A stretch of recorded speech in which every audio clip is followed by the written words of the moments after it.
इस वक्त की दुखदाई खबर यूक्रेन से निकल के सामने आ रही है, जहां अब तक हुए गोलाबारी के बीच भारत के एक छात्र की मौत की जो खबर है वो निकल के सामने आ रही है। आपको बता दें कि यूक्रेन और रसिया के बीच जो जंग छिड़ी हुई है, इस बीच पहली जो सूचना है, हालांकि भारत के लिए ये काफ़ी चिंताजनक है, दुखद है। भारतीय छात्र की मौत की खबर है वो निकल के सामने आ रही है। जो तस्वीरें हम आपको दिखा रहे हैं, ये भारतीय छात्र के पासपोर्ट की तस्वीरें हैं, जो बता रहा है कि यूक्रेन में जो छात्र रह रहे थे और घर वापसी की तैयारी में थे, उनके ऊपर बम ब्लास्टिंग हुआ और उसके बाद एक छात्र की मौत हो गई। यूक्रेन के शहर खार्किव में रूसी सेना ने सेंट्रल स्क्वायर में मौजूद क्षेत्रीय राज प्रशासन भवन को उड़ा दिया है। अब ताज़ा जानकारी के मुताबिक इस हमले में 6 लोग जख्मी हुए हैं, जिसमें एक बच्चा भी शामिल है। यह बच्चा भारतीय छात्र है जिसका नाम नवीन एसजी है।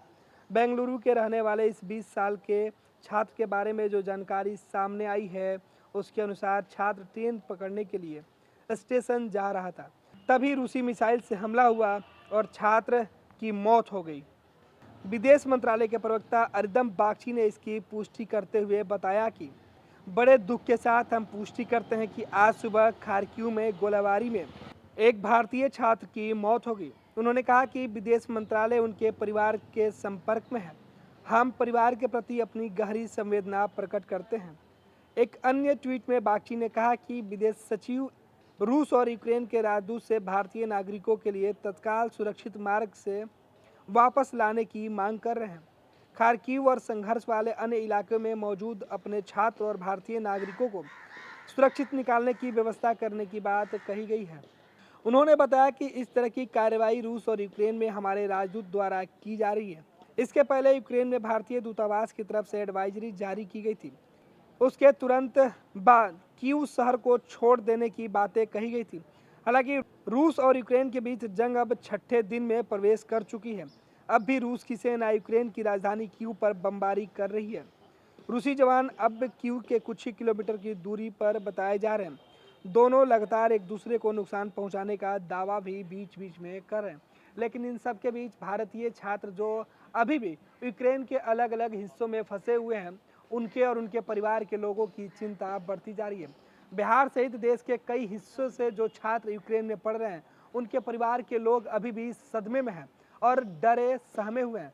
परिवार के लोग कई तरीके से अपने बच्चों को वापसी की मुहिम में जुटे हुए हैं। सरकार से मांग कर रहे हैं कि उनके बच्चों को वापस हर हाल में सकुशल लाया जाए। हालांकि बिहार के भी कई छात्र यूक्रेन में फंसे हुए हैं, जहां बिहार सरकार के साथ साथ केंद्र सरकार के जो पदाधिकारी हैं, छात्रों के वापसी के लिए लगातार प्रयास करते हुए दिख रही है। लेकिन इन सब के बीच जो दुखद खबर आई कि बेंगलुरु के एक छात्र की मौत इस बमबारी में हो गई है।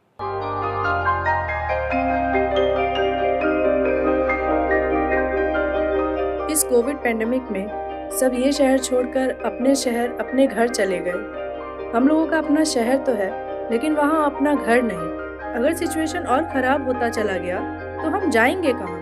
अरे ये प्रॉब्लम तो हर शहर में है, लेकिन हाँ, अपने शहर में भी अपना घर तो होना ही चाहिए। होना चाहिए तो कहाँ है अपना घर? ये है ना, ई होम्स पैनोरमा, पूर्णिया में, अपने शहर में अपना घर।